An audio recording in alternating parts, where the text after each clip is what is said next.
And now, the worldwide phenomenon. One records in Stowmarket, the other records in Houston. Alex Moss, Burton DeWitt join forces to bring you the weekly Dartscast 180. Hello and welcome to the weekly Dartscast in association with Darts Corner. It's our second episode of the week. We're back. Alex Moss here, and as always, alongside me to talk darts for the next hour or so, it is the darts statistician, Burton DeWitt. How are you doing? I'm in dreamland. 2 tips correct from one show. It's unheard of for me. So I'm speechless, and I'll leave it at that. How are you, Alec? Well, hopefully you won't be speechless for too long, or this could be a short episode, but I'm doing good here, thank you. And we are back for our second episode of the week. If you haven't already, go and listen to our last episode. If you missed it, we previewed the Lakeside, which starts this weekend. But this episode, it's all about the PDC. We're bringing back the PDC. We've got plenty to bring you. The Sky Sports pundit and commentator Wayne Mardle, as is now tradition each year, stopping by after the draw for Ali Pally. We'll also have, courtesy of Matthew Kiernan, the Darting Nerd, some audio from the launch today for the World Championships when we're recording on Monday. That includes interviews with Michael Smith, Michael van Gerwen, Gerwyn Price and Fallon Sherrock. So look forward to that later on. But let's start the show with a look back at the weekend just gone, the Players' Championship finals. And wow, what a finish on Sunday night. Luke Humphries coming from 9-5 down to beat Michael van Gerwen 11-9 in the final. It's a third major title in just 7 weeks for Luke Humphries. And our question of the week, sponsored by Condor Darts. It might be an easy one to answer this week, but is Luke Humphries now the current best player in the world? Yes. So moving on.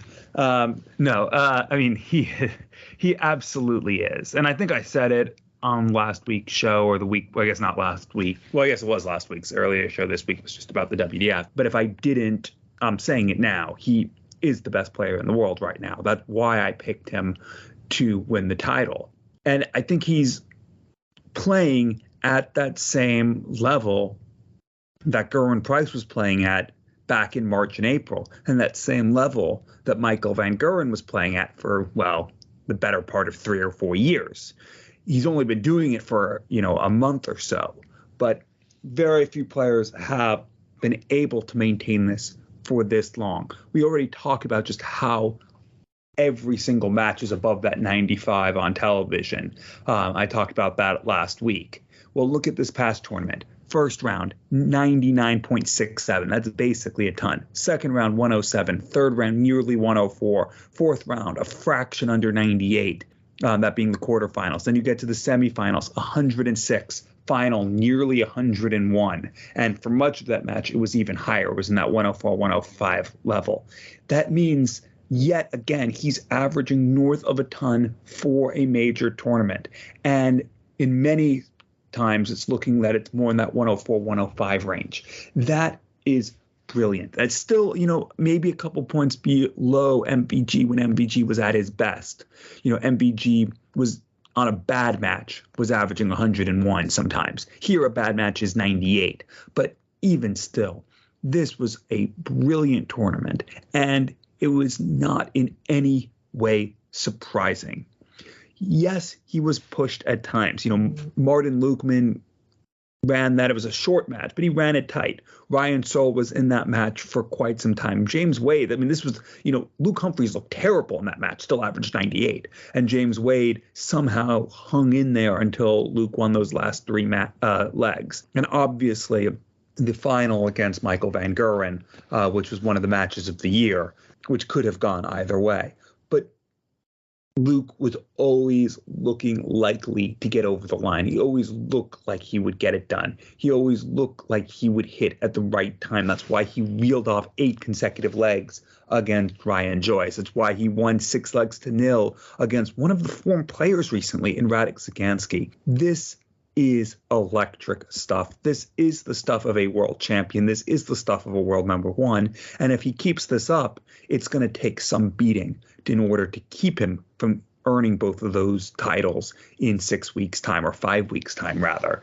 Only other thing I want to say is what this means long term. I'm making the comparison to Michael van Gerwen at his best because I think that's what we're seeing right now, not over as long a time period as Michael van Gerwen did it yet. It's only been 7 weeks, but he's building in that direction.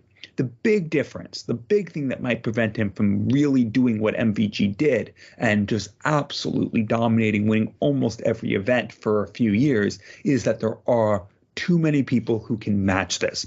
Look at that final. Michael van Gerwen, and who we'll come on to in a second, can still match that. But so can other players. This was the tournament of the year. It's not on our question list, but in my opinion, this was the tournament of the year because there were so many matches where they were both averaging north of 100, north of 105. So many great matches in this event. But there are so many players who can do that and aren't afraid to do that against Luke Humphries. People weren't doing that against Michael van Gerwen, at least not often. Yeah, there was the match that Kim Huybrechts had in the 2014 Grand Slam of darts. Yes, there was, Gary Anderson from time to time, Phil Taylor from time to time. People occasionally did it. Luke Humphries is going to have to deal with the fact that people are going to do this to him often. And while he might still win many of those, Michael van Gerwen won. I mean, there was as many matches that Michael van Gerwen lost. Actually, there were fewer matches that he lost, where his opponent threw something phenomenal at him compared to the ones that he still managed to win. And Luke Humphries will win those. But occasionally he'll be tripped up by a Dave Chisnell averaging 110 or something like that. And that will happen more and more frequently. But Luke Humphries is moving in the direction of the all-time greats. That's why he's won 3 majors in 7 weeks. And that's why he is the favorite and should be the favorite to become world champion and world number 1 in 5 weeks' time. He's the best in the world, and it's not even up for debate. Yeah, it's a pretty one-sided debate as well. Looking at our poll on Twitter at the moment, running a week, so go and have your say. But 90% of our listeners are saying that yes, Luke Humphries is the current best player in the world. 10% of you saying no, but that seems pretty clear-cut to me. And when we spoke last week, we were talking about the odds for the World Championship coming up, and Luke Humphries had gone favourite after winning the Grand Slam. And at the time of recording, the draw's just been made a few hours ago for Ali Pally, but Michael van Gerwen, Luke Humphries, they are now the joint 7-2 favourites with the title sponsors Paddy Power, and that might surprise a few people when we've just seen Luke beat Michael in the final of a major event, and that's 3 of the last 4 majors that he's won. Michael not winning any of those majors, and I would agree. I would have Luke as the favourite going into Ali Pally, but you also have to factor in how well Michael van Gerwen played for the majority, 90% of the tournament in Minehead. You look at the 118 average that he had in the second round against Ross Smith, the highest ever in a match in the Players' Championship finals, the 5th highest ever in any match played on TV, the comeback against Stephen Bunting in the quarterfinals, the 9-darter in the final, and we'll talk about MVG in more detail in the next question. But even though he fell short in the final, the levels that he reached at times at the weekend, I think Michael van Gerwen has put himself, without winning the title, firmly in that conversation. And had he got the job done and beaten Luke, that's how quickly opinions can change. And that 90% we're seeing on the poll would have been a lot smaller, that's for sure. But we can only comment on what we've seen. And right now, Luke Humphries, he's riding the crest of a wave. He's the man of the moment, however you want to phrase it. The titles don't lie, the stats don't lie. 3 majors in the last 7 weeks, a record from winning your first to your third major titles, 49 days, and they actually brought it up in their press conference afterwards, and he already knew the number of days. So he's aware of all the stats, the records that he's breaking or could break if he keeps this run going. And that's a sign for me of a player who, okay, his nickname's Cool Hand, but he could well be called Cool Head because he seems so focused, so calm on that stage, and every hurdle that's been thrown at him, he's jumped over in these big occasions, these big finals, because they have come in such a short space of time. It feels like he's already gotten used to being in those situations much more quickly, and he's able to relax, play his best darts. And we saw that from 9-5 down. Van Gerwen's form dropped. Humphries stayed at that 100 average, ran off 6 legs. And I think the best compliment we can say is that he did to Van Gerwen what Van Gerwen has done to so many players in so many big matches over the years. And I think he is the best player in the world right now. 3 of the last 4 majors, the way he's performed, I don't think you can pick anyone else out from that field and say that they are the number 1 player. They're the player who is throwing the best and most consistent darts right now. So heading into Ali Pally, Luke Humphries, the player to beat and the best player in the world right now. Well, let's talk, though, about the runner-up, Michael van Gerwen. He had on Saturday in the event, he had a record for the Players' Championship Finals average of 118 at one point. Entering his final couple of visits, he was up to 121 in that match. Threw a 9-darter in the final, but it ended up being a tough end to the week as he lost the final to Luke Humphries. Where is his game at, though, heading into the big event, the World Championships? Yeah, it's an interesting one. And first of all, I wanted to bring up a tweet from one of our good friends of the show, Kevin Bath, who tweeted after the final last night.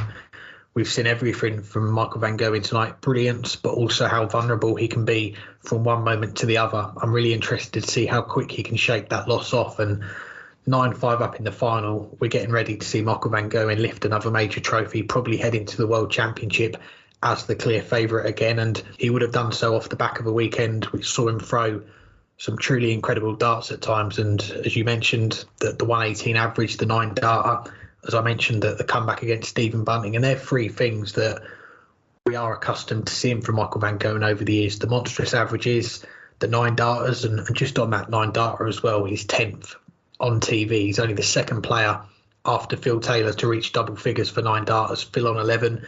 You'd expect Michael now on 10 to break that record in the not so distant futures. But big averages, 9 darters, and like with the comeback against Bunting, maybe not so much coming back from behind to win games, but reeling off 4, 5, 6 legs to really turn a match on its head or take the match away from an opponent. And from being closely matched level to having a big lead cruising to victory, we saw Michael do that at the weekend. And when you combine those three facets of his game, he does show us all why he's one of the greatest to ever do it. But as Kevin put on Twitter, we also saw how vulnerable he can be from one moment to the next, and from throwing 9 darters, being 4 legs up against the best player in the world right now, 2 legs away from winning the title, 60% on the doubles at that time.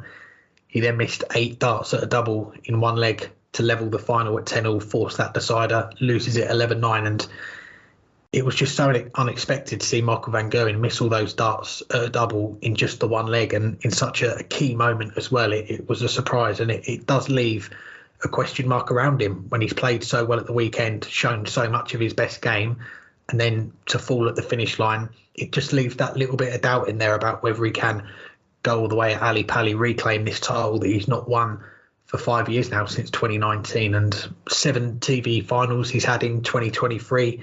He's won 4 of them. They were all non-ranking events. 3 finals he's lost, they were all ranking events. The Worlds at the start of the year, the UK, and now the Players as well. And how he'd love to start 2024 winning a ranking title again, the biggest one there is. It would take him back to number 1 in the world. But I think from what we saw at the weekend, it was a big step forward in many cases. Some of the form he showed, but at the same time, slipping up at the final hurdle, it just leaves that lingering doubt in there that maybe he's not going to be fully 100% going into Ali Pali, but we'll see how he reacts, how he responds in a few weeks' time. I think overall his game is in about as good of a place as it could be. You know, the consistency still is a little missing, especially considering you look at just how bad he was at the Grand Slam a week ago. And I think bad is the right word. He looked like a player who was maybe 25th best in the world at best, which still, is still great. But as far as a top 10 player, that's them playing badly. But this past week, he looked anything but. He looked back to himself. He looked back to being one of the best players in the world. And as you said, still in that conversation for best player in the world. He coming through as the 40th seed because, he didn't do that much in the Players' Championship events over the course of the year. He beat an out-of-sorts Callan Ritz. He destroyed Ross Smith. I mean, Ross Smith averaged 104 in that match, but, Michael van Gerwen was unlucky to only average 118.52. He missed a couple darts at double in the last couple legs that were well thrown that would have had that over a 120. It was just vintage MVG. His match against Mario van der Waharde, though, that was, more in line with what we had seen from him at the Grand Slam. But that was really the only match like that over the course of the day.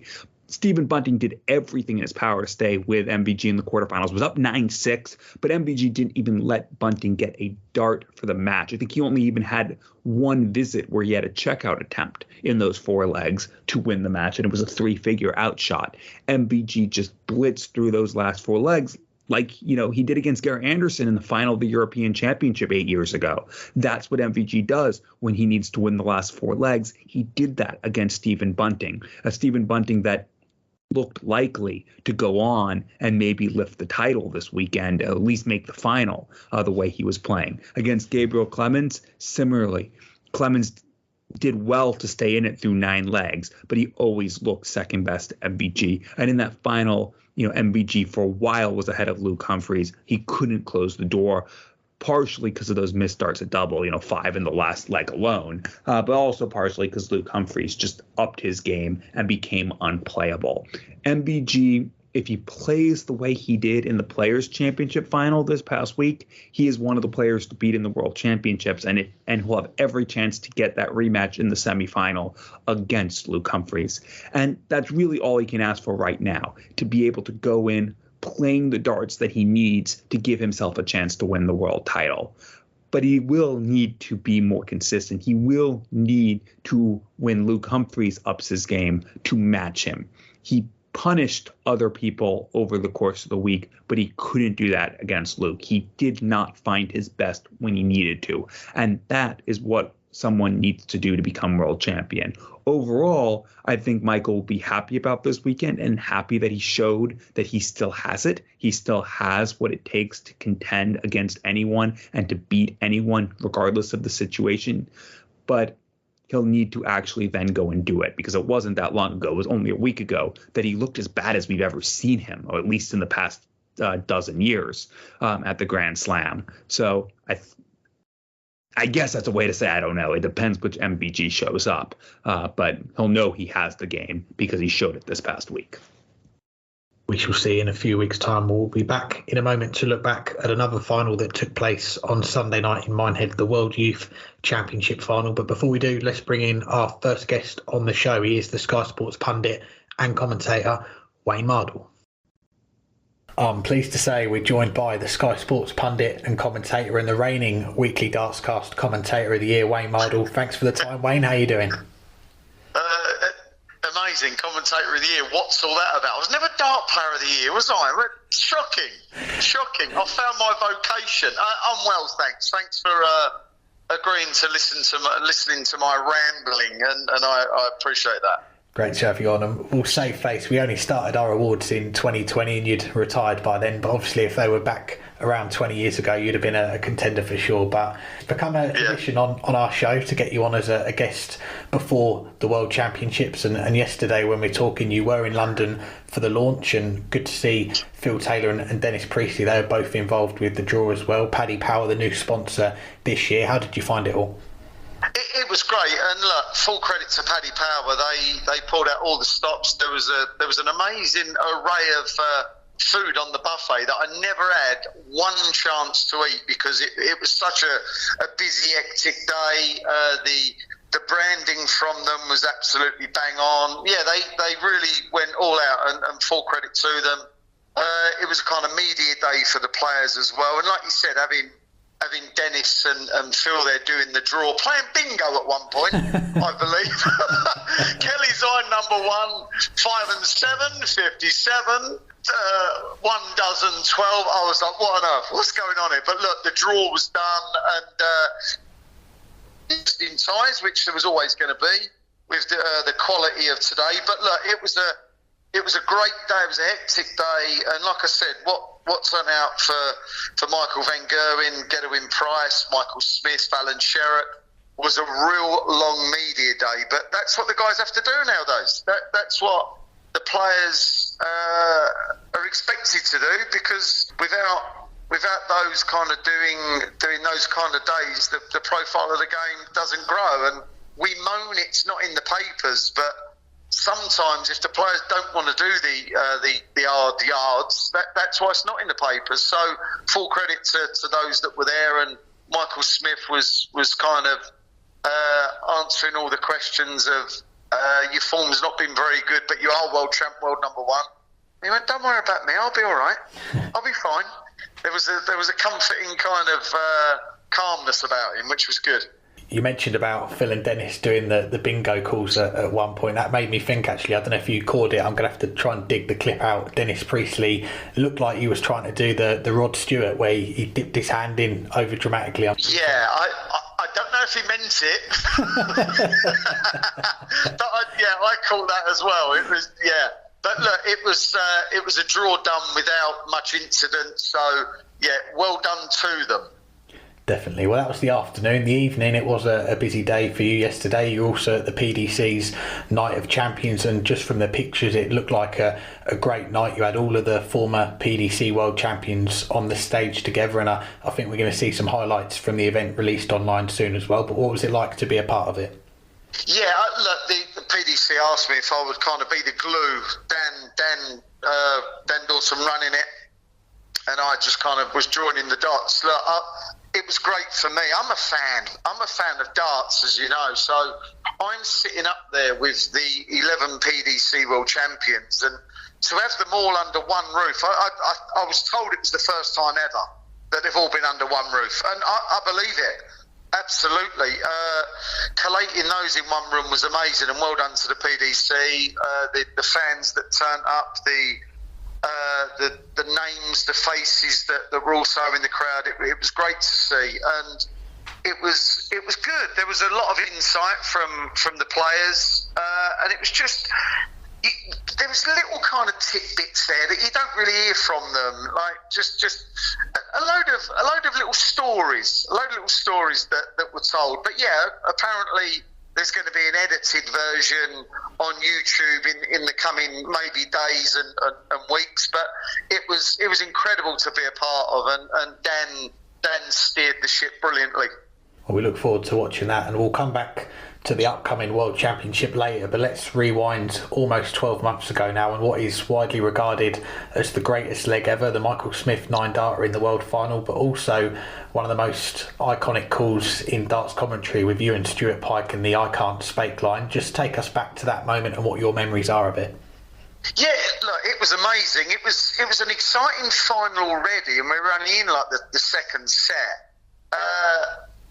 Michael van Gerwen and Smith play, when they're flowing, they play at just, it's a watchable pace. It's not frantic.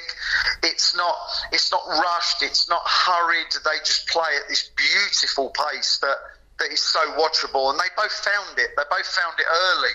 And I think we actually said it was apparent that this was going to be a good game, but that leg, that you can now just say that leg, and that's how good it was, by the way. Yeah. And there's millions been played, tens of thousands and thousands in a World Championships, but you can say that leg.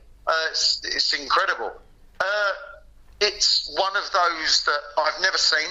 I've never ever seen it anywhere, and you watch enough darts as well, and I don't know anyone that's seen someone miss a 9 and then get a 9. I mean, I was actually chatting to Michael van Gerwen last night about it, and I said, Michael, you've thrown first and you've missed the 9 dart and you've not come back to the board. And he went, yeah, sometimes it happens. I was like, no, mate, no. Once it happened, but you can't plan for things like that. You don't go into the commentary box with if there's a 9-darter this way, I'm going to say this, I'm going to say that. We just went along with it, Stuart and I just happened to be sitting in the right seat at the right time, and when the music stopped, it landed on me. But as for the I can't spake up, there's a guy called Mick Morgan who used to do the Castleford Tigers kind of commentary week in, week out of rugby league in the 80s and 90s, and I've been kind of parroting I can't spake for the last 10 years because that's what he said once and in some iconic commentary, and I say it to Mrs M all the time. I just say it at home. I can't actually believe that I've never said it in commentary before that, but it just come out. It come out, but it was the leading up to that. It was Michael may miss, Michael may hit. Look, as you say it, you don't know that that's the way it's going to go. As you say, the combination finishing may be key because of the way they're both scoring. You don't know that one of them's going to miss the combination and one of them's going to hit it. Look, it just worked out perfectly for Stuart and I, and it was, like I said, it was the right place at the right time. And look, to be part of that leg is special for me. And like I said, I'm a fan first and foremost. Watching brilliant darts like that and perfect darts is what we all want to see, and we had a front row seat. Yeah, what a call it was, and life's probably changed a little bit for you in the 12 months since, because I'm sure there are a lot of darts fans that would see you and they'd say, why wasn't I told? But I'm guessing more fans are saying, I can't speak when they see you now. Yeah, oddly enough, I do get a lot more I can't speak, like shouted at me. So from nowhere, I'm like, well, where is that? I was having the car cleaned the other week, and someone, it was like, I can't speak. And I'm like, where did that come from? And there was a guy driving past, because I just saw like the hand go back in. Yeah, it was quite weird, but yeah, the why wasn't I told has died down, and I can't speak has taken over. For a while, it was bullseye, but I don't seem to do that as much anymore. I might have to get that going again. Well, I'm sure you're glad the why wasn't I told has been a bit quieter, but that was a brilliant call, the world final. And another one that I've got to bring up with you as well was the Mensa Suljovic 161 earlier on in the tournament. You and John Part in the box together for that one. It actually won Check Out of the Year award for 2022. That was pretty special as well. And why wouldn't it? It was incredible. It was, do you know what, 161s, I'm not saying they're 10 a penny, but you see plenty in a tournament, not just the Worlds, but the timing, the way it happened. Michael didn't go for the ball. Mencia was having one of his best games of the year, actually, just when he needed it. And Michael was relying on Mencia Suljovic not to take out the 161, and he had to come back for the match. Well, he took it out, and then there was another set. But it was the look on both their faces. The look on Michael, I can still see Michael's face now. I can still see it now. It was one of, whilst he didn't say it, he was actually thinking, what the has gone on there? What on earth? Seriously, what on earth now? And Mencia was giving it the old big licks. It was like, this is why I think that darts is so watchable, is that things happen, situations arise, and things happen. But that was an amazing finish. I'm glad it won Finish of the Year. I'm glad about that. Yeah, it's always a strong category, that one, but well deserved. And I know after that world final, not just the players involved, the commentators, yourself and Stuart Pike, there was interviews, media requests flooding in all around the world, people wanting to talk to you about it. But I'm guessing for you a full circle moment is to be doing the voiceover for the KFC adverts, because from reading your first book about your fondness for a KFC to now narrating the ads on TV, that's pretty special as well. Look, it's so weird. As a player, I was out there. I wasn't self-promoting for the sake of self-promoting with the dancing, the shirts, just my on-stage persona. That is what I do. I'm full of kind of energy when I get nervous, and I'm always nervous around when I used to play darts. But I get way more kind of invites to things now. I'm a commentator. I get these opportunities, and yes, things have kind of changed a little. Because of being a commentator on Sky. And like I said, the music stopped, and I was in that seat when that 9-darter happened. So it's luck, it's hard work, it's graft to actually commentate on a world final. You don't just get put there because you enter the building and say, I want to do it. I do like to feel that there's an information that I give out during a game and make it fun and entertaining, but also add the gravitas to the situation, and making the viewer realise that this is an important moment. This is vitally important, and explain why. Because there are loads of casual fans that flit in and out, and they're watching, and they don't know what's gone. So yeah, it's important. But to do these adverts is something kind of new for me. It's different for me, but. I've had a couple of requests to do some game shows as well, so we'll see what happens there. But yeah, look, things are different in my working world. So long may it continue. Definitely agree with that. Well, let's get back to the darts then. And one of the big stories in 2023 has been Luke Humphries, 3 major titles he's won in just the last 2 months now, the joint favourite with Michael van Gerwen for the Worlds. What have you made of his rise, and in particular these last 7 weeks and the success that he's had? Because it feels like he's got an aura around him now, the way he was able to come back in that final at Minehead and beat van Gerwen. Yeah, I agree. There's a fear about him, isn't there? There's a don't miss. There's a bit of Van Gerwen-esque fear. There's a bit of Taylor fear where you think that a bit like James Wade, he's still got this aura, James Wade. I get it, where people think he doesn't miss doubles. I was reading social media the other day, and it's like, but he doesn't miss. And it's like, he does. He misses nearly as much as anyone else. But people think he doesn't, so therefore players panic, and they are panicking around Luke right now. They know, and this is all down to him, by the way. This isn't down to their perception. This is not perception. It's all down to him coming from behind to win matches now. This is all down to him holding his composure to the very last minute, so it's enough, rather than him wilting a little under pressure. He doesn't wilt anymore.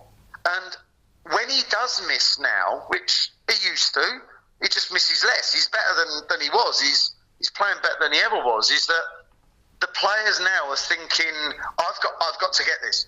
There's an urgency about them that can make them panic, and they're not taking their chances against him. And when he's giving them away, they're not taking them. And when push comes to shove, he's creating chances to beat players or to come back at players and gets it done. That game against Gary Anderson in the Grand Slam, anyone else would have lost that. I really believe that. But his ability now to grind it out is incredible. But his level, his game-on-game level, is far superior to anyone else's. When was the last time he actually played, and I mean poorly? I mean, he lost to James Wade in the Europeans, but averaged nearly 96. That's not poor, but that's as poor as he's been. I'm pleased for him because I think this has been coming. And we saw after the draw yesterday you were staying on the Luke Humphries train for the Worlds, but with William Hill you're now tipping Gerwyn Price to beat Luke in the final. So how about a dark horse for Ali Pally this year? Someone no one's really talking about but could maybe make a quarter-final or a semi-final? Yeah, I've actually got... I always do this. I got it right a couple of years ago. I backed Nathan Aspinall to win. This is before he became the UK Open champion, by the way. So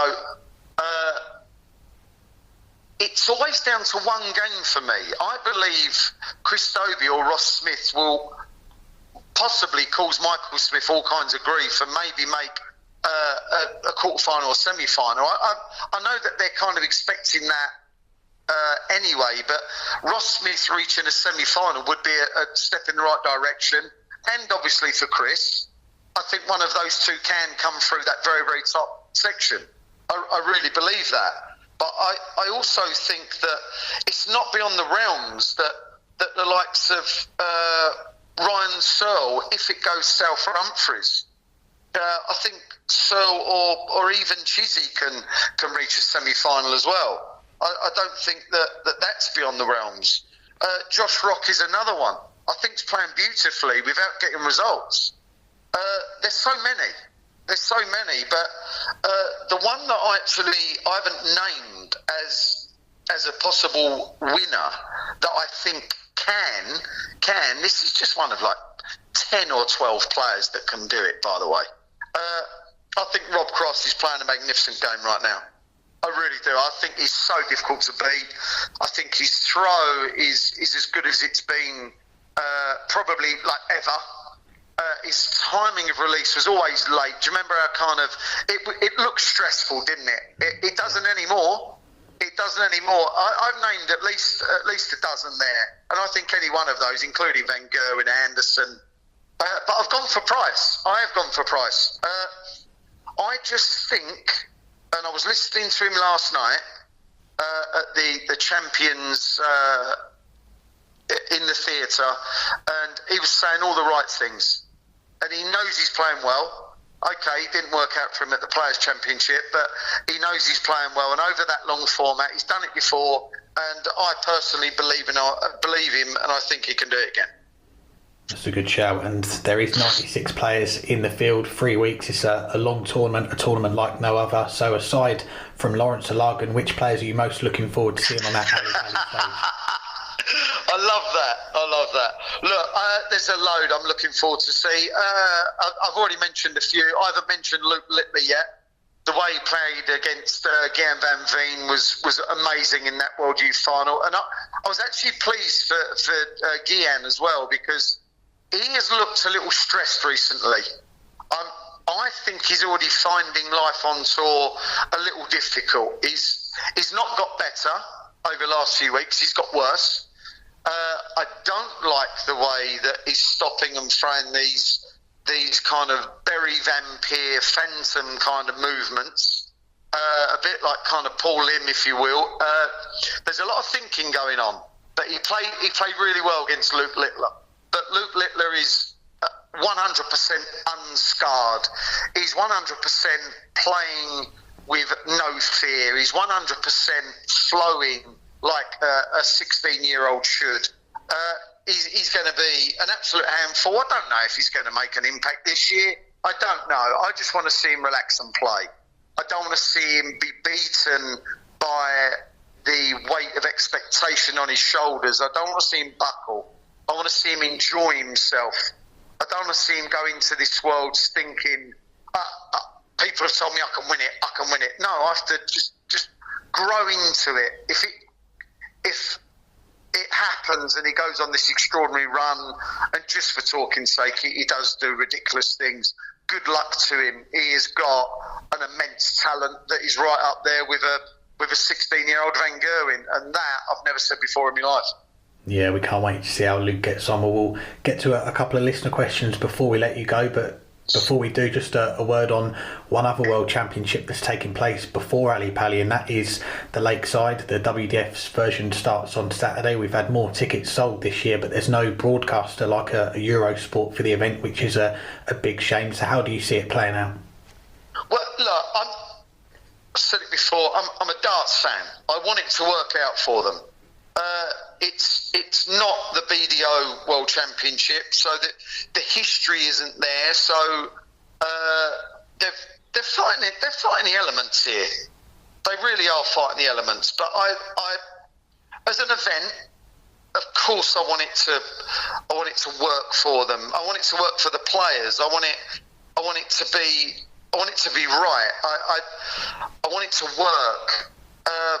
The ladies are getting a chance to be a world champion, which is why Bo's gone over there. But look, the field, we know that it's not the strongest field, but they're not paying like it's the strongest field, are they? It's not televised like it's the strongest field. It's called the Lakeside World Championships. It's not called the World Darts Championship.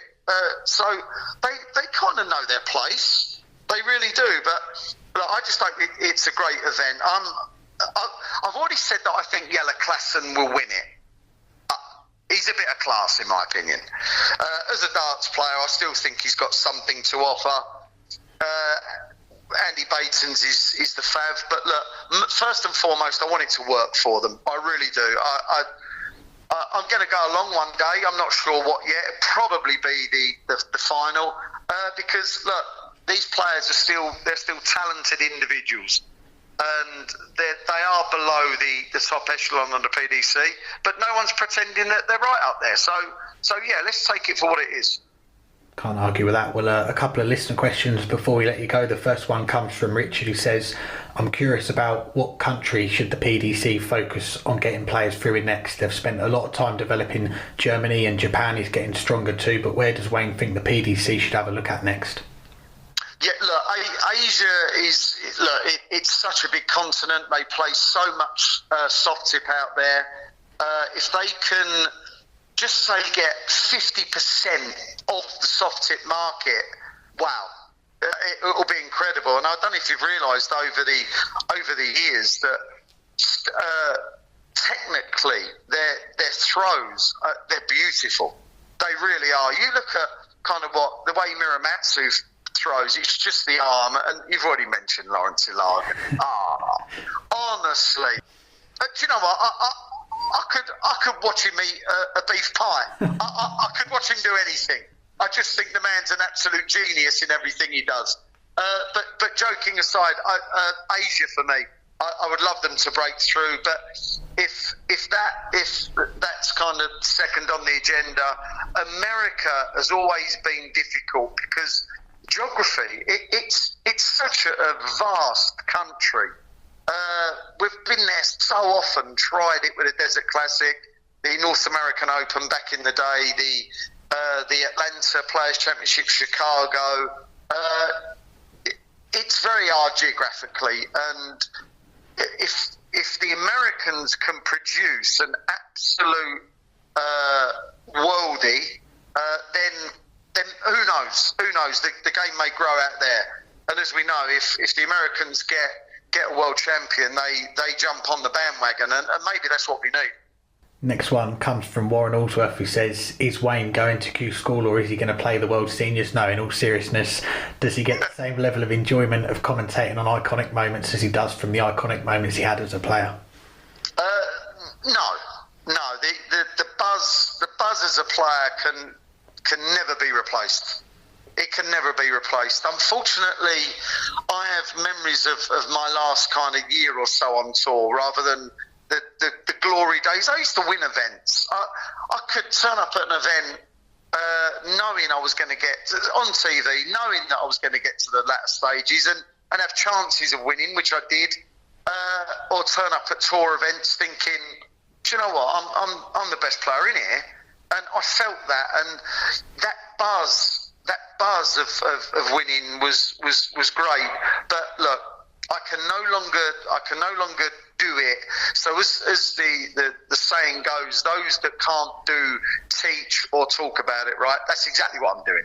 I'm teaching it and I'm talking about it, and I'm so lucky to be doing what I'm doing. I'm still involved in the game, and I consider myself lucky every day. And to know these players, to commentate on these players, to speak to them as friends. Look, life's all right, but would I prefer to be hitting doubles for a world title or being in a world semi-final and losing again? Yeah, of course I would, rather than commentating on it. And the last one comes from Alfie, who says, who has the best banter in the studio team for Sky Sports Darts, and which dart player do you think would be the best politician? That's Mark Webster. He is absolutely hilarious. All he does is tell jokes. All he does is quote people. All he does is has fun. Behind all that is a meticulousness about him. So it's kind of a bit of a contradiction, but honestly, he's the most hilarious man on the planet. I love him. Best politician. Michael van Gerwen's pretty sharp, and if he doesn't want to give the answer, like he lost to Luke Humphries, didn't he? And it was like, well done to Luke. He did well there. I missed. He took his chances. What he really wanted to say was, he only won because I missed. that is a politician. So yeah, Michael van Gerwen. There we go. Well, Wayne, always a great pleasure to get you on the show. Enjoy your trip to Lakeside and enjoy Ali Pali and what else is to come for the rest of 2023 as well. It's been my pleasure to talk to you. Thanks very much. Thanks again to Wayne for joining us. Now looking back at the World Youth Championship final, Luke Littler edging out Gian Van Veen 6-4 to win the final. Just 16 years old, the youngest winner of the PDC's World Youth Championship. But could he set a new record for the number of titles that he can win in this tournament? I mean, he's halfway there already. Absolutely. He has another 7 goes at this if he wants. But the same thing applies that, we've said about him over the past year or two. The question is, what does he want to get out of darts? When you're that young, you don't know. It is possible that he'll get tired of it. It's possible that he'll decide he wants to take his life in another direction. You don't know what someone at basically 17 is going to want to do even at 20 or 21. Look at Harry Ward's a great example of that. Won a Pro Tour event, but realized that's not what he wanted to do with his life, and decided to go in a different direction. Then a couple years later, this year, came back and played some of the Challenge Tour, getting himself back into competition, but maybe still not ready to make a career of it. That's a question that Luke Littler will have to grapple with as he matures over the next few years. But certainly the skill is there. Certainly the talent is there. I mean, we could be entering the era of the Lukes between him and Luke Humphries, and even Luke Woodhouse is looking pretty darn good of late. Martin Lukeman is also looking pretty good of late, although maybe not in the same tier as the other Lukes. But Luke Littler is definitely moving in a positive direction with his career, and he's getting better. Starting with events in the middle of July, over his last 39 development tour matches, including the ones at the World Youth Championship, he's averaged above his seasonal average in 25 of them. That's one fewer than 2/3 of them. And his seasonal average was already over 92. Only one person, Wessel Nyman, averaged more than him over the course of the development tour events this year. But Luke Littler, in essence, upped his game past Wessel Nyman since then. Nyman, of course, we talked about back in August. He looked like the best player in the World Youth Championship, but got upset. I don't know if upset's the right word against Jan van Veen, but at least on form that day got upset in a match where both of them averaged well over 100. But Luke Littler basically did that himself as well. He averaged over 90 in every single match after the group stage in the World Youth Championship, and just overall looked the best player. But again, there might be other players who come up behind him that we don't even know about yet, whether they're players who might only be 18 or 19 and still haven't gone and played on the development tour, whether they're people 14 and 15 who we haven't seen yet. We just don't know. Someone else might come about that is even better. But if Luke Littler keeps progressing like he is and keeps pushing himself to become better, the answer is yes. He's going to be the favorite in this event, most likely next year. That doesn't mean he's going to win. There's plenty of people who can do it. But over the next 7 years, you've got to fancy him to win another 2, which will make him the most prolific player in World Youth Champion history. And it wouldn't really surprise me if he won 3 or 4 of them.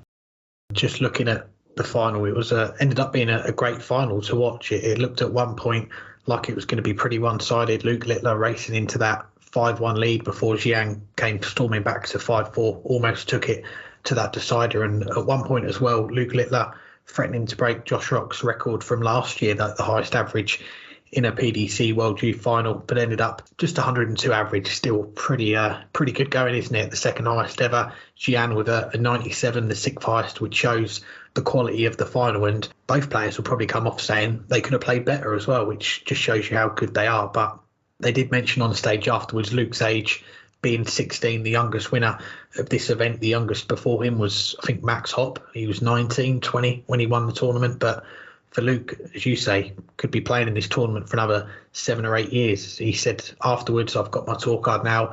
I want to push on with that over the next 2 years and try and get into the top 32. And if he does that, like we've seen Josh Rock do this year, it means you're no longer eligible to play on the development tour. But most importantly, you can still play in the World Youth Championship. We saw Josh try and defend his title this year, even though he's not been able to play on the development tour. But you do go into that World Championship with a high ceiling. So even if Luke does continue this rapid rise that we've seen, he takes to the PDC Tour quickly, jumps up the rankings, follows in the footsteps of Josh Rock, and surely Jan van Veen, who he beat in the final, he's closing in on that top 32 as well.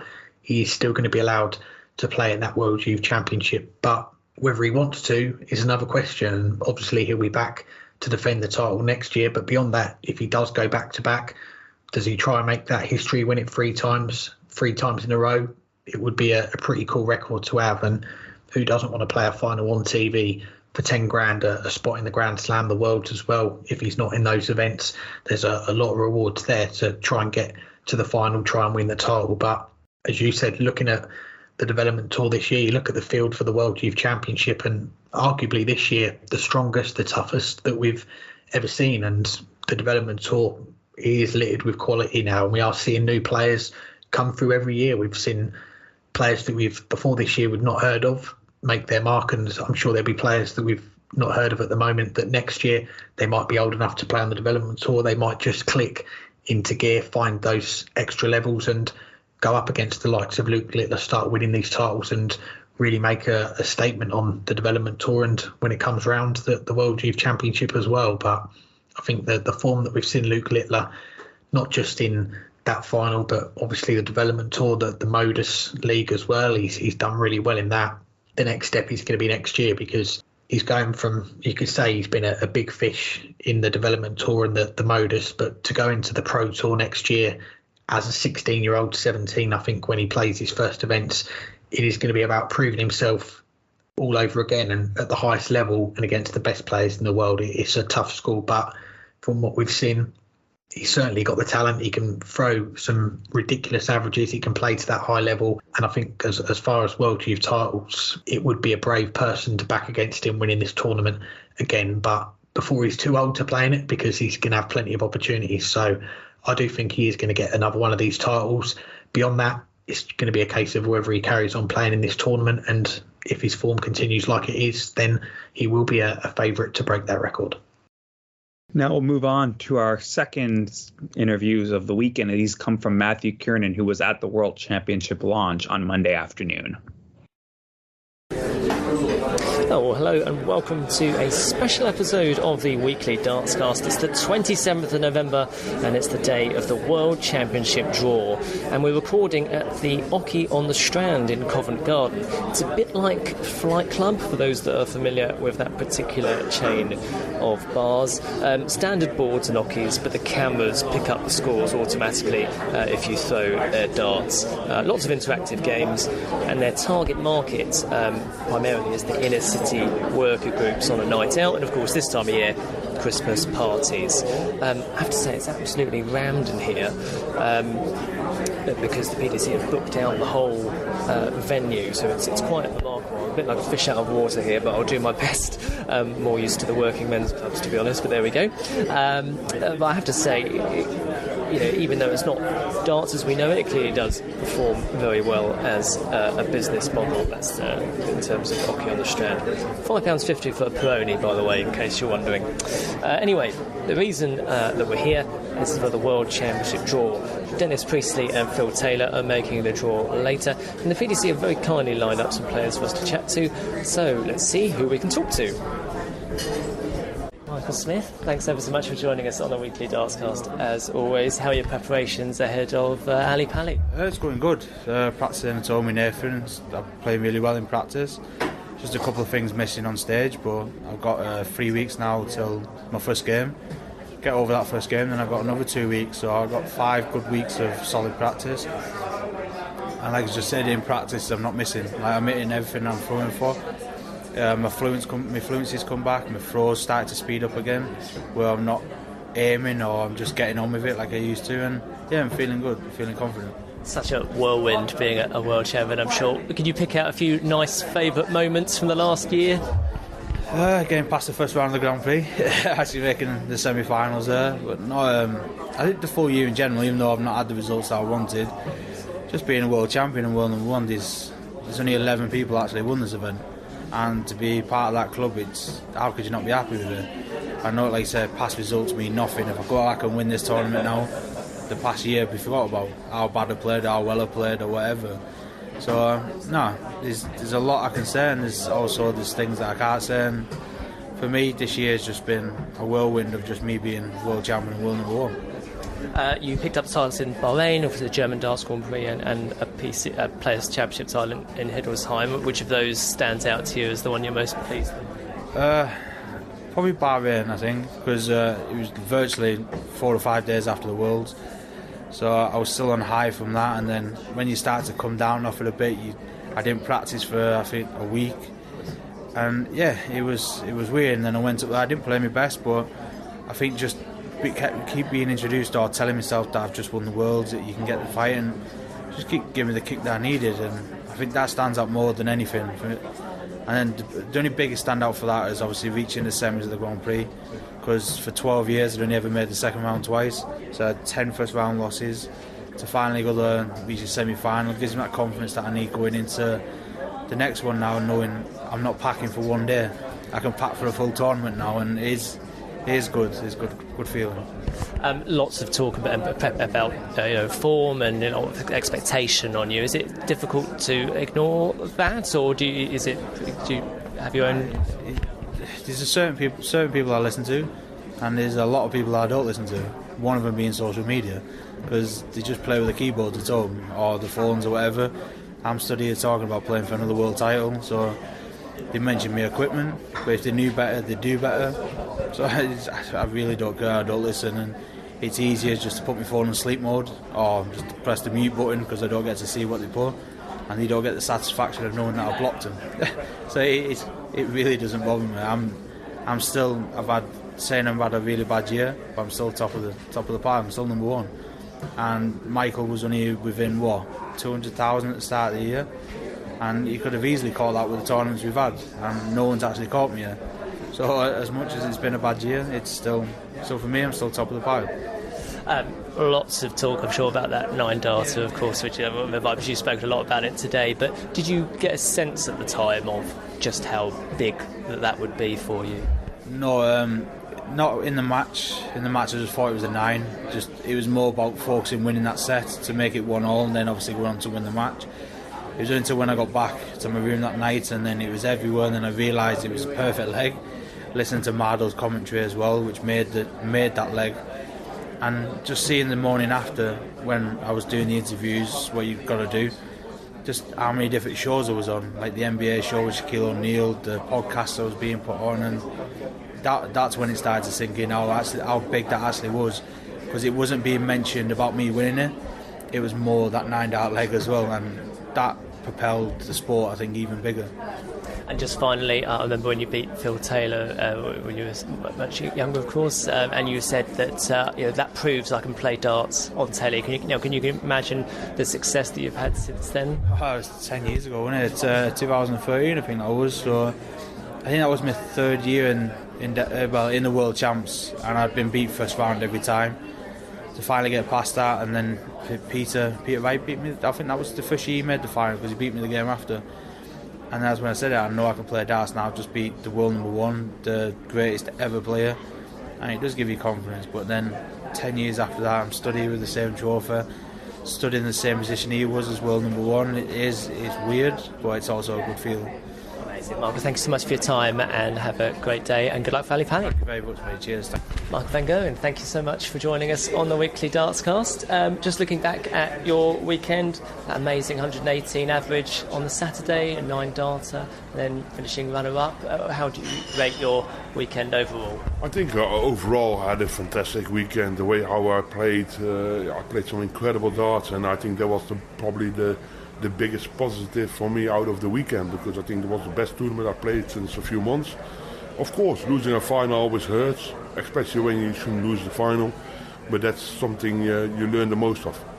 Those last 4 legs against Stephen Bunt, must give you so much confidence. Of course, that gives you definitely confidence, but that's the way how dart goes. And in the final, the last 4 legs was the most poor legs for me of the tournament, and you only can blame yourself for mistakes like that, and you have to move on. There's a big tournament coming up now, the Worlds. I'm looking forward to that one.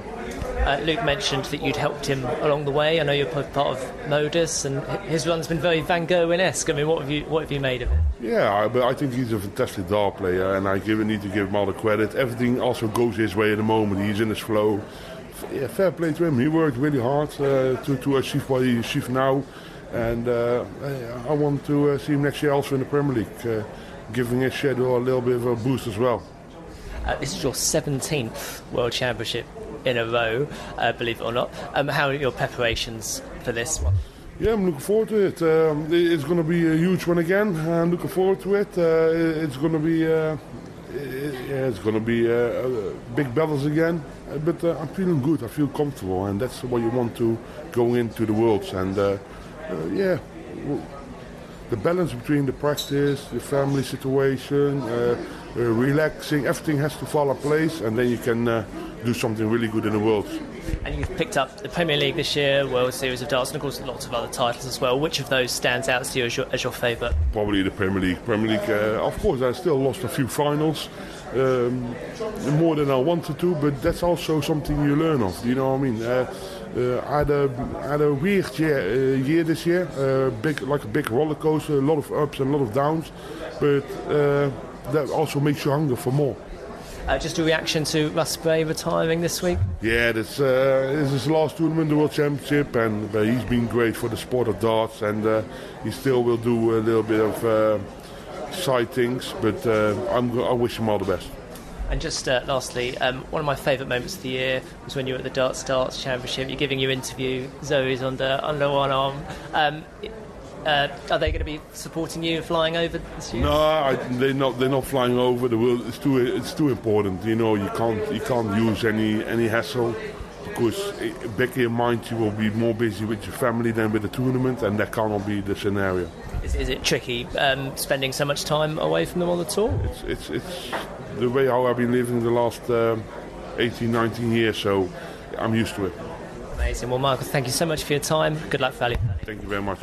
Alan, thanks so much for joining us on the weekly Dartscast. Firstly, most importantly, how does Occy on the Strand compare to Vauxhall Caravan Park in Great Yarmouth? Do you know what? I really like Vauxhall, so it is completely different, but Vauxhall's a fun weekend, and obviously playing at these events like Ali Pali and all that, it's serious work, do you know what I mean? So, but yeah. Oh, they definitely have their place. No, I jest, of course. How was Vauxhall? Because, of course, you won the singles yesterday, 7 matches at the 98 average against Paige Pauling in the finals. Not bad. No, it was a good weekend. To be fair, literally, I think me and Cammy went to Minehead, and obviously, when he lost to Rob Cross, I was like, do you know what? We're going to go Yarmouth. You know, it's already been paid for. I book it every year anyway, just in case, worst case scenario. And obviously, it was a worst case scenario this time. So I was like, yeah, we'll just go.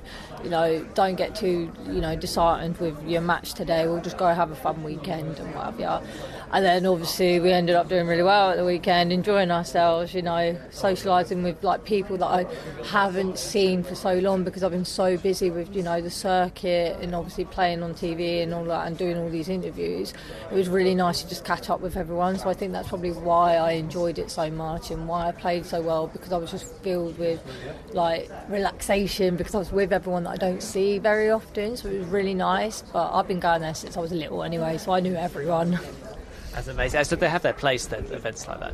Yeah, events like that, they mean a lot, because obviously I have been going there since I was really little. My mum and dad used to play there, my sister played there before I did, so it's a good weekend. And obviously to me, there's people that I grew up with that used to play that aren't here anymore, so it's always a really nice comp, and I like winning it, because it's I don't know, obviously the people that we've lost and stuff, they would have loved to have seen it and all that, and I like going. Absolutely. So we now look forward to the PDC World Championship, number 4 for you, of course, in a few weeks' time. Are you pleased with how your preparations are going?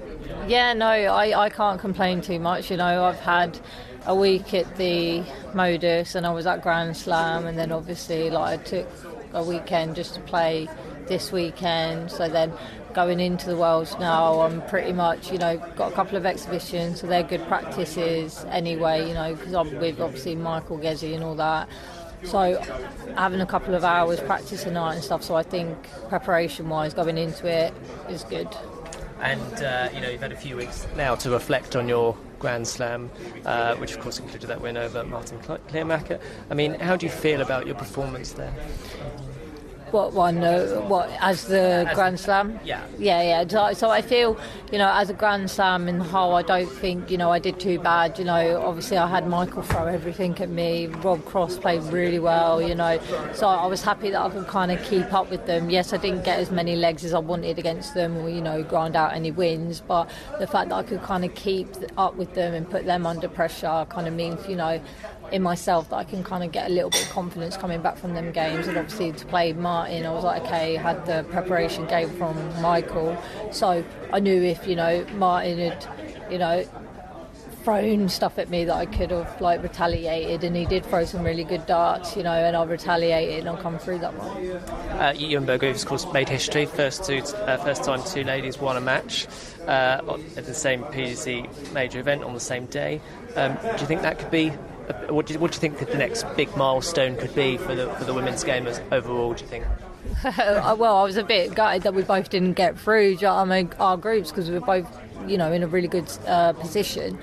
I think the next milestone, you know, would be, you know, another women winning at the World Championships again, getting far, you know, maybe at the Grand Slam, getting through the groups, 2 women, you know, or both women, you know, this time like me and Makuru winning at Ali Pali, you know, just doing it as a team, right? So there's no like just one woman. Like it'd be really nice to have like 2 women consistently like getting through stuff and all that, and kind of pushing the women's game, because I think that's what we need now. Just to quickly mention, obviously, your MBE. That was I had a chance to ask you about that. How was that as a dame? Yeah, no, that was very nerve-wracking, I'm not gonna lie. I was sitting there like obviously in like heels and a dress, and my feet were hurting, and I was like, right, okay, it's a lot of walking, but you know, just don't embarrass yourself, don't fall over, make sure you curtsy. And I was like, when I got to the point, I was like lost words, like I couldn't speak. I was like, oh my god, like, I'm literally talking to like the future king. So I was like, oh, what do I say? And then obviously he kind of broke the awkwardness when he said obviously that he watches it being broadcast. So obviously I've gone, oh, what, on the TV? And he started laughing at me in his posh voice, like, oh yeah, the television and stuff like that. And I was like, right, that's what one thing I didn't want to do, make myself look silly. And I made him laugh though. Who was with you on the day supporting you there? My manager and my mum. Yeah, and a proud day for them. Yeah, they were so proud. Like, I think there's a picture going around the internet, and you can just see how proud my mum looks. Draw later. How many times in the last few weeks have people said, oh, could be you and Cam? Oh, tell me about it. Everyone keeps saying it. Oh, God, I hope not. But it is one of them things. If it happens, it happens. But, you know, I'm hoping it doesn't, because there's a lot of people in that draw, and the last person I want to play is him, because it's not even just the fact he's my other half, he is just a good player as well. Like, he's so good. I was like, nah, I'd rather have someone just not as good as you, but that's not going to happen this time, because I think everyone in that draw is capable of like hitting high, you know, 90 to 100 averages. So it don't matter to me who I get, because you're going to have to play your A game. Fallon, thanks so much for your time, really appreciate it, and all the best for Ali Pali in a few weeks' time. Thank you very much. Gerwyn Price, thank you so much for joining us on the weekly Dartscast. Always greatly appreciated. Firstly, how are your preparations heading into this championship? Your 10th in a row. Yeah, I'm looking forward to this one. You know, my form is in a good place. Apart from the weekend, you know, that game I can just write off against Kim and put on the back burner. But yeah, I'm going to put in some hard work, some good graft now leading up to my first game. Yeah, I'm looking forward to the draw today. Bit anxious who you're going to get, but yeah, I'm looking forward to it. A number of titles for you this year, including the World Cup, 2 Euro Tours, 4 floor events. Are you pleased on the whole with your return for this year? Yeah, I mean, my form is good. Like you said, 4 Pro Tours, a couple of Europeans, World Cup, lost in the Premier League final, lost in the Grand Prix final. So yeah, even though I haven't won a big major, my game is certainly in a good place, and I know that I'm playing well. I'm just coming up against some great players and some good performances to knock me out of tournaments. So hopefully that's not the case in the Worlds, and I can just, you know, have a little bit of turn on the luck, and I can win those games rather than getting toppled. But looking forward to it. Which of those is your favourite win this year, do you think? Oh, definitely the World Cup. It's nice to win it the first time, but to back it up and to win it again, you know, it's always special to do it, not just for myself, but for Johnny, for the crowd, and for the Ula Wales and for the family. So yeah, that's definitely my biggest win this year. A fan of the format change on that one? Yeah, 100%. I mean, it's a doubles tournament, so we should play a doubles format, and I think everybody's seen how much better that format was. It gave the lesser teams more of an opportunity as well, I think, by playing that format, but still the cream did rise to the top and we won again. We'd love to get your absolutely, yeah. We'd love to get your reaction to one of the breaking news stories this week. Russ Bray, of course, retiring. Your thoughts on Russ and your favourite memories? Yeah. Russ, a great referee and a great friend, and I've had many talks with him, and he's a really good, down to earth bloke. Obviously a great ref on the ball, but a great bloke off it as well, and he's a credit to the PDC, and he'll be thoroughly missed by everybody. But I think he'll still be there in the background doing little bits and pieces, so he won't be missed too much. Absolutely. And just lastly, when you first started playing for Mark and Miners Welfare about a decade ago, could you imagine that it would have led to days like today and what you've achieved since then? No, in a million years. I didn't even think about going to PDC. Didn't even think anything about playing darts. It was just a bit of fun, and I was still playing rugby at the time. So, yeah, not once did I end up thinking that I was going to be here. Just what Barry Bates encouraged you then, wasn't it? Yeah. He gave me a few nudges, and I think I knew him. I met Barry in around about 2010-11, and for 2 or 3 years he was on to me. You need to come to Q School. I was winning a lot of tournaments, against obviously amateur players, but my game was pretty good. And he was like, yeah, for 2 or 3 years you need to get a Q School. And 2014 bit the bullet, just went to support the boys, and I was the only one to get through. But yeah, I sort of owe him a lot, I think, for just kept giving me the nudge and asking me to go, because without him, constantly on my back saying you need to go, then probably wouldn't be here right now. Fantastic. Well, thank you so much for your time, Gerwyn. Have a great day today, and all the best for Ali Pally in a few weeks. No worries, thank you. So, you'd like to introduce yourself for the weekly Dartscast? Yeah, I'm Paddy Power, believe it or not, of the same name that's written up on every bloody wall in this place. But Paddy Power Bookmakers. It's a really exciting day for you, it must be, surely. That's amazing, because it's one of these events. Like, funny, I've never been to it. So on the 15th of December will be my maiden voyage to the Ali Pally, and I can't wait. But I watch it every year on TV from home, back in Dublin, and it just looks like amazing crack. And I've always thought it would be a match made in heaven for our brand, because we're kind of like, it's all about having a bit of fun and everything like that. And the World Championship, that's exactly what it is, isn't it? So it always felt like it would be a perfect match, and I'm delighted that we finally got the opportunity to go and do it. So we're going to work really well with them. So far the teams are getting on amazing, and we've got some really good stuff planned. I think this year I'm really excited about that we're going to add. I mean, it's hard to improve on perfection, but we might be able to add a 1% or 2% here and there, sprinkle a bit of magic dust and things. And I think for the people who are lucky enough to get tickets to the event, with some of the stuff that I know we have planned, it will be very experiential. It'll be brilliant. Oh, can you hint at anything that you might have in store there, or do we have to wait to see? Well, I can hint at a few things. There's like obviously a fan village there, and that's going to be all about immersing in the, I guess, the atmosphere and the crack of the event. So there's going to be the opportunity to do a video commentary on the world's greatest ever darts leg from last year's final, and you can do that yourself, and then you'll be able to get a video that's sent to your phone afterwards. There's going to be a chance to play against a pro for prizes. There's going to be a chance to try to throw a bullseye for prizes. Lots of stuff like that. So it's going to be very interactive to get people involved, not just walking around and looking at stuff, but actually get around throwing darts and having the crack and doing stuff and meeting. Plenty of the pros will be there in person, getting involved themselves as well, so you get to meet some of the lads from off the stage as well, Fantastic. And how did this deal sort of come about? Did you approach the PDC, or did they come to you, or was there a bidding process? Yeah, I think the sponsorship became available, and then somebody's people said it to somebody else's people or whatever, and then it all over lunch or something, it all happens as it does, like in a movie. But yeah, the sponsorship was available, and we just figured that this would be absolutely ideal for our brand and for us, and so we got talking to them. Obviously there's been betting sponsors for many years, so it wasn't a huge strange leap for PDC, and we've got on like a house on fire so far.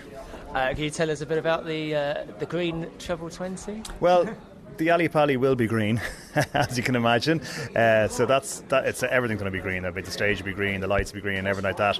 And we just figured, we did a little bit of research, and we thought, there's nothing wrong with darts. I'm not saying that for a minute, but for the last 30 years, things have been the same. And we thought, I wonder, is there anything that could change and just maybe could develop, and hopefully for the better.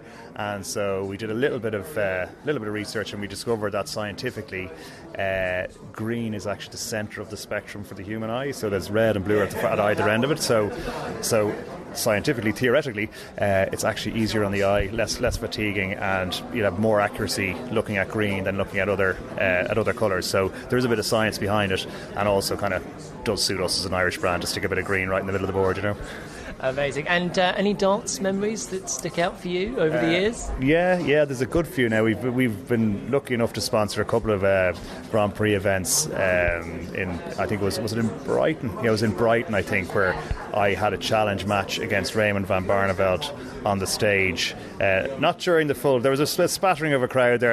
I wasn't as big a draw as the actual players, but I was all dolled up like Peter Wright, so I had the snake bite, so I had a full-on mohawk, green mohawk, the full-on ridiculous clothes and everything like that, the walk-on music and everything. I'd been practicing for months and I was actually pretty good, but when I got on the stage I completely collapsed. And Barney, he let me win a leg, thank God, but I beat him on a double. I was on the double one for ages. He was whispering to me, "You ever hit the bloody thing?" But I got one leg off him anyway, and I think it was about a 32 dart leg or something like that. But it was a great experience. I was really, and funny enough, I know I'm not even a pub player, but just when you get on the stage, it really does. It's so different from throwing a darts just against a board, you know. Sound, isn't it? Oh, everything.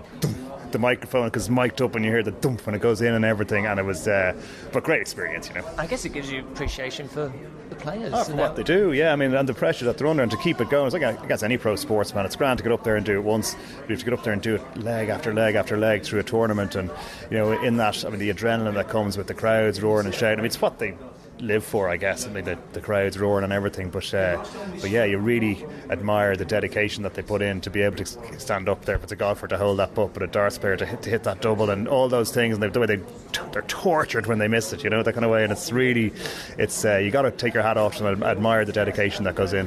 And just finally, so you're there on the 15th, and I guess you'll probably be there on the final, I'd imagine, will you? Yeah, I'll be there from I think I'm at the moment I'm on an early flight on New Year's Day, which I'm in negotiations about, but I'll be there for the last few days as well.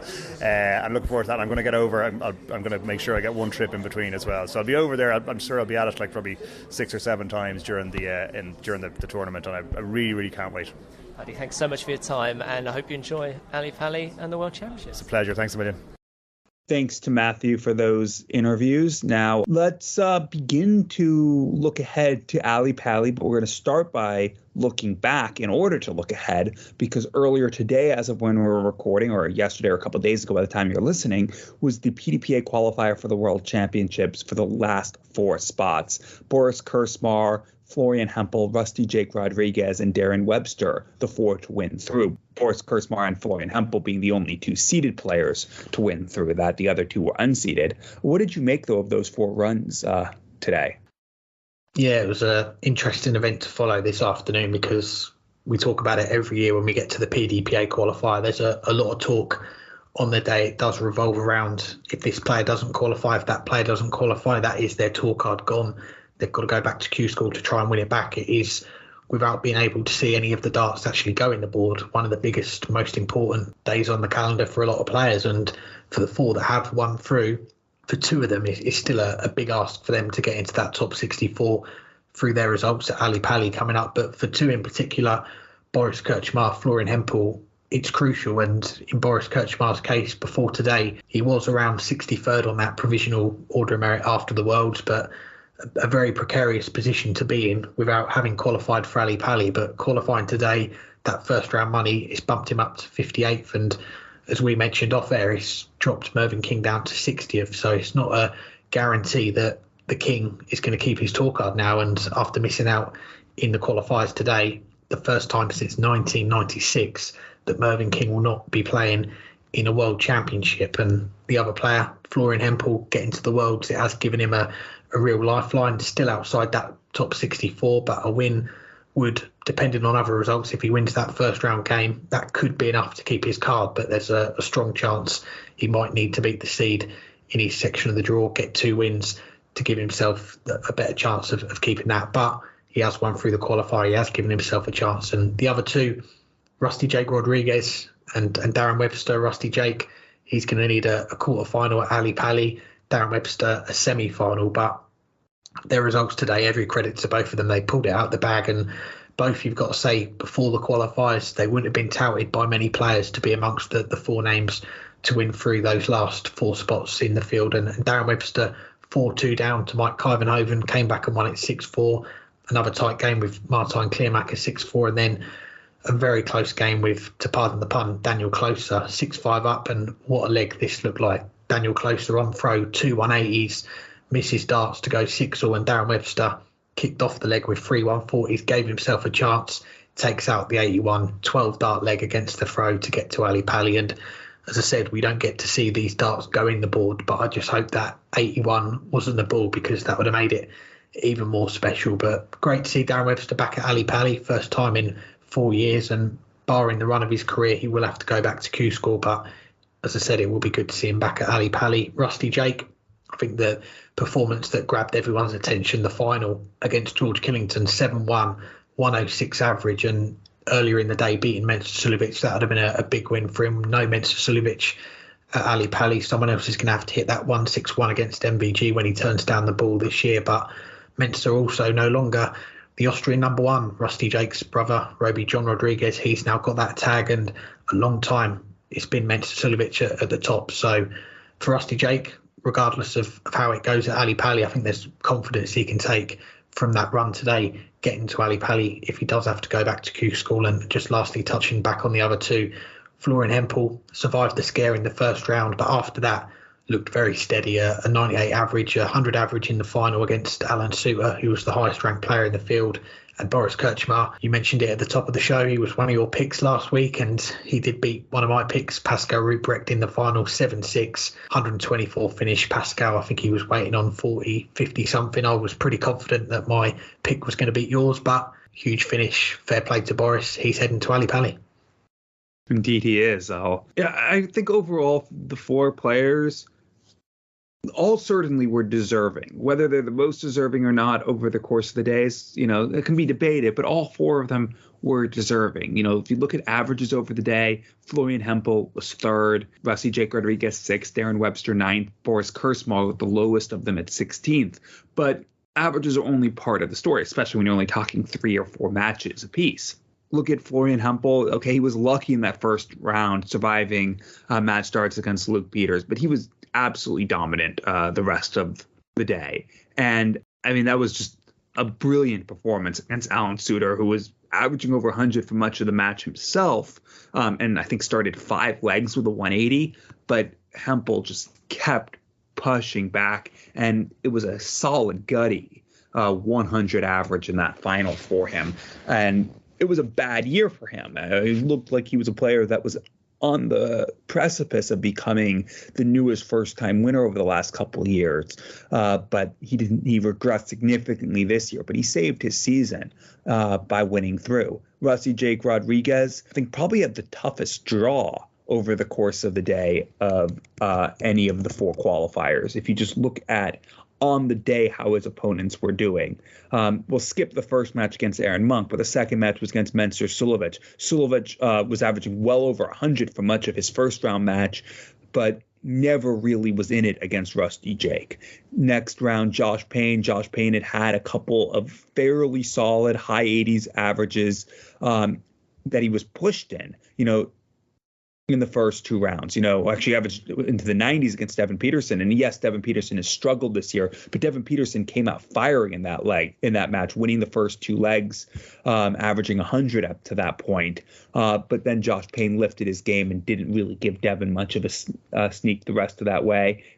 Came through against Nathan Rafferty in the next round, but Rusty Jake managed to get through it. And then in the final, I think the player of the day was George Killington entering that match. He was averaging over 90 in all of his matches, but he was absolutely ran out of the ground by Rusty Jake, who averaged 107 in the performance of the day in that final. As far as Darren Webster goes, all 4 matches over 90, all between 91 and 96. That's going to win most matches. That's a Pro Tour caliber average. And yes, all these players are tour card holders, but they're the bottom half of the tour card holders over the course of the year, at least based on amount of Pro Tour prize money won. Well, Darren Webster had a day where he was playing at an above average level for the Pro Tour as a whole. That is what he needs to do. And that's what he used to do. That's why he spent a couple of years in the seeds for the Euro Tours and was qualifying for all the majors for some time. And at one point was knocking on the outer fringes of being in the Premier League conversation when he was number 12, 13 in the world. He never crossed that line. He never had that big breakthrough in a major. I mean, he did have that run to the semifinals where he went 6-0 up on Michael van Gerwen at the Players' Championship final. That came out of nowhere, but once he really established himself in the top 16, he never had that big breakthrough. But he was playing at this kind of level day in, day out for many years. He brought that today for the first time. And finally, on to Boris Kursmar. Yes, he had the lowest average of the four, but I want to talk about his first match and his last match, because first I want to talk about all of his matches, because he did something really remarkable. In all four matches, at one point or another, he was 2 legs down.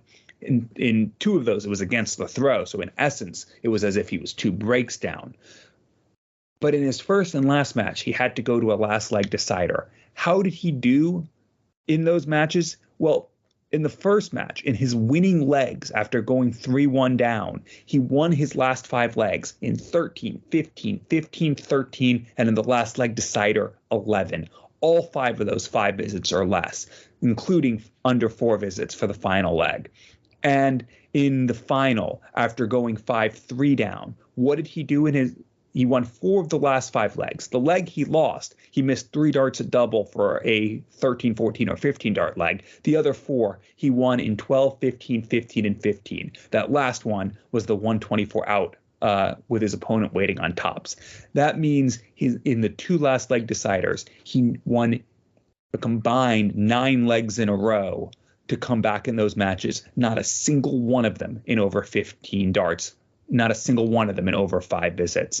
That shows some guts. And for a player who, on averages, should have qualified for the World Championships this year, but didn't, meaning he was playing well but not getting results, for when the most pressure was on him to be able to play at the level and get the results, I think that's really impressive. And I'm looking forward to seeing Boris Kursmar at the World Championships, because he is much better than his ranking. He is much better than his performances this year. And he is still, I'm going to admit I was wrong when I said that he would be a first-time winner this year, because I don't think he's going to win the World Championship, but he's put himself back in that conversation to be a first-time winner next year. Now we'll finish up the show with a quick look at the draw for the PDC World Championship. Took place earlier today when we're recording. In the next couple of weeks, we'll be doing a full rundown, full preview of the tournament. But just for now, before we go, what was your initial reaction when you saw the draw? What immediately stands out for you? Quite a bit does, but I'm going to go in a slightly different direction in this, because, if you look at the rankings post-World Championships, first of all, right now, 64th is £75,000. That used to be top 32 in the world. But even beyond that, probably going to get more into the 80s. And that means, like looking right now, Mervyn King might not be safe. If Ian White, Kevin Dodes, Mario van den Bogarde win their first round match, all of which, they're the Pro Tour qualifiers, all of which are possible, but not guaranteed. They do not all have the easiest of draws. In fact, all 3 of them, I would say, have very tricky draws. But if they all win, now Mervyn King's down to 63rd. That would just require 2 other people to move in, and there's a few people who only need 2 wins. So that was the first thing that jumped out is Mervyn King's tour card safe? Is Ian White's tour card safe? Players who have been ever present on the tour since tour card started in 2011. Mervyn King, of course, back then was top 16 in the world. Ian White actually only got his tour card to begin with because they changed the rules because it was unclear what the cutoff date would be for who was in the top 96 to get tour cards. Ian White was not in that set, but then they changed, or he was, but then they changed it and he wasn't, but they decided people who were in for both cutoff dates would get it. So Ian White ended up getting a tour card and then obviously became a top 10 player a few years later. But they're not safe yet. And there are, those matches like on the first day, Kevin Dodes against Stoke Bunce, which one of the standout ties, that could potentially be a match that in the long run determines whether Mervyn King or Ian White are on the tour next year. Ian White, of course, still has his destiny in his own hand, but he's going against one of the Asian Tour qualifiers, Tomoya Tomoya Goto. We don't know as much about Goto as we do about some of the Asian qualifiers, but I've been saying for a long time the Asian qualifiers are all very good darts players, and eventually one of them will have a breakthrough. Why not Tomoya Goto right here? So that's, one of the things that jumped out at me right at the start is those players that might fall off the tour based on results over the next few weeks, or even just the results before Christmas. It could potentially be the case that Mervyn King is off the tour before Christmas. But, there are a few other ties that jumped out at me. And I'm going to go I'll only talk first round this time. We'll talk some of the other ties in future shows. But I just want to talk those first round ties this week. I'll pick one from each quarter, which is difficult because there's multiple that I'm really looking forward to in the first quarter. But I'll say that one on the first night, Kevin Dotes against Stowe Bunce.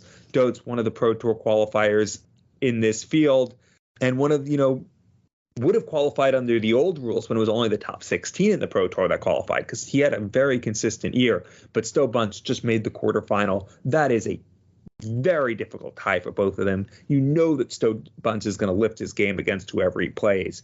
And that's going to mean that it will be a handful for Dotes to take care of. In the second quarter, it's a dream draw for Luke Littler. That was another thing that jumped out at me. But Christian Kiss battling injury, not the toughest tie. Keegan Brown, Boris Karsmar is a good one. Christoph Kachuk, Connor Scott is a good one. But the one I'm looking forward to is Matt Campbell against Lawrence Ilagan. Both players that I would not have wanted to draw the other one because maybe they will, because it means you're going to have to play really well in your first match, and it'll make you battle tested ahead of a match against James Wade. But I think both of those players are players who can average well into the 90s. That's a tough tie. Third quarter, the obvious answer is Jermaine Wadamena against Fallon Sherrock. Fallon Sherrock is playing her best darts of the year, but so is Jermaine Wadamena. Two brilliant wins this past week at the Players' Championship final, playing possibly the best we've ever seen from him on television in those two matches. If he does that again, it will be tough for Fallon to stick with him. But the match I am looking forward to is Luke Woodhouse against Barry Vampire. Barry Vampire qualifying through the Challenge Tour this year was a force on it, winning back his tour guard. But Luke Woodhouse is one of the breakout players of the year. That is a first-round tie where both of them are going to fancy their chances, even though they have one of the tougher ties in the second round against Josh Rock. And then in the final quarter, I'll go Steve Beaton against Vessel Nyman. If this were a month ago, or 2 months ago rather, I would have not thought Steve Beaton would have had much of a chance. But Beaton, he's played a little bit better in the last couple weeks than he had been for much of the second half of the season. Vessel Nyman, we talked about him earlier in the show, averaged well north of 100 in multiple matches in the World Youth Championship. We haven't seen as much of him as of late, but he is a very tricky competitor. And if he brings what he was doing on the Youth Tour and in the World Youth Championship this year, he'll have every chance to beat Steve Beaton. If he ups his game a little bit from the Youth Tour to what he was doing in the World Youth Championship, I think he beats Steve Beaton. Yeah, starting to get exciting now, isn't it? The draw's out, the schedule should be out in the next few days, and we'll start to plot the games that we want to watch. Of course, if you are a big as darts fan as we are, you'll be watching every game. You won't want to miss any of them, but some of the games that do stand out from that first round, and you mentioned a few that I was going to mention as well, and starting off with the very first game we are going to see that's going to kick off that Friday the 15th of December, that evening session, Stowe Bunce against Kevin DeWitt. And obviously Kevin's someone that's started to really pick up some form. We saw him get to the, I think it was the second or the third round in Minehead at the weekend, and pushed, I think it was Damon Hetter very close in that one. Stowe Bunce, we've spoke quite a bit about on the show recently, and getting to the quarterfinals of the Grand Slam on debut, really did make his mark, and he's got a big chance here to do it again in another debut, in another major, in the World Championship, because the winner does go on to play Michael Smith, the defending champion, the world number one, later on that evening on the opening night. So that's a tough prospect for Michael Smith. Either way, whoever comes through that one, he's going to be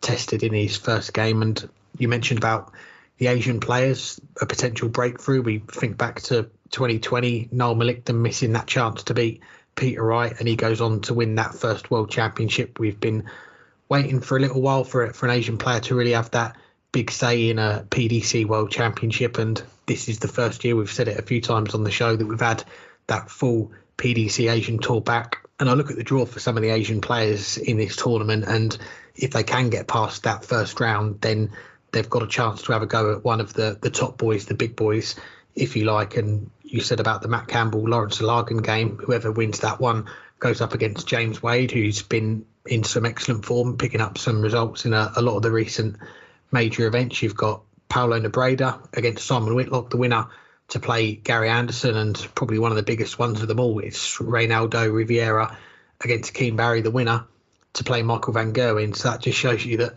the rewards are there for some of these players. If they can knock off that Pro Tour qualifier in the first round, then they've got a crack at going against one of the big names in the second round. And a few other games that I was going to give a mention to, and I think one potential second round tie that I've quite like the look of, and okay, it's got to get past Norman Madu first, but it was the player that you mentioned last week as your dark horse spoiler for this tournament, Jim Williams. If he gets through that first round, Peter Wright, I think that's a really tough first game for Peter Wright in this tournament. And as we know, defending a big chunk of money, that second world title money in this tournament, that is not a game that you want to kick off your campaign with, is it? So yeah, I'm looking forward to that potential prospect of a second round tie. And actually, just looking at the list here, one other Asian player that could have a big second round tie, Sandro Eric Sossing against Lee Evans, the winner, to play the man in form right now, Luke Humphries. So yeah, lots of exciting games there, and just a couple of other first round games that I'm just having a look here that I like the look of. Richard Veenstra against Ben Robb, the winner, to play Kim Hybrex. I think that's a really interesting first round game. I like the look of Martin Lukeman against Halpai Pua, and the two ladies just to finish off with, Fallon Sherrock against Jermaine Watamina, Mikuru Suzuki against Ricardo Pietrexco. I think both ladies are going to be relatively happy with them draws. Jermaine Watamina, what a finish we saw him take out at the weekend, that 1-6-4 in a deciding leg on that main stage. Ricardo Pietrexco, we've all seen what he can do on the European tour, but his last games on TV, he got the win against Nathan Aspinall, but the game before that, we did see him fight with the crowd, not literally, but he wasn't happy with them, the way they were acting towards him in that game against Bo Greaves. And you'd imagine he's going to get a bit of stick from the crowd going up against one of the ladies players here. So it's going to be interesting to see how he reacts this time round, if he can put up with the crowd if they do get on his back. Well, we have a lot more to talk about the World Championships over the next couple weeks before the event gets underway. But anything else for this week? Just to say a big thank you to our guests for joining us. Thanks to Wayne for taking the time. A big thank you to our colleague Matthew Kiernan for taking the time out of his schedule to represent us at the World Championship launch this week. And thanks to Paddy Power and the PDC for allowing us to be part of the day. Thanks to everyone that spoke to Matthew. You'll have heard those interviews early on in the show, so thanks to everyone for that. Thanks to our sponsors. Thanks to Darts Corner, to Condor Darts. We appreciate their continued support. Go and check them out. Links in the description. Thanks to everyone for listening. We hope you enjoyed our two shows this week. We'll be back over the next few weeks looking ahead to the big one, the PDC World Championship. So there's not much time before you can enjoy the darts. But for now, until the first of our World Championships gets underway this weekend at the Lakeside, as you would say, Burton, all you got to do now is hang tight. Yeah, and maybe you can go play a little darts for a few days if you don't like hanging tight. But just echoing everything you said, this is the best time of year. I am excited. I'm hanging tight, but I'm ready to enjoy the darts, and I'm glad you are too.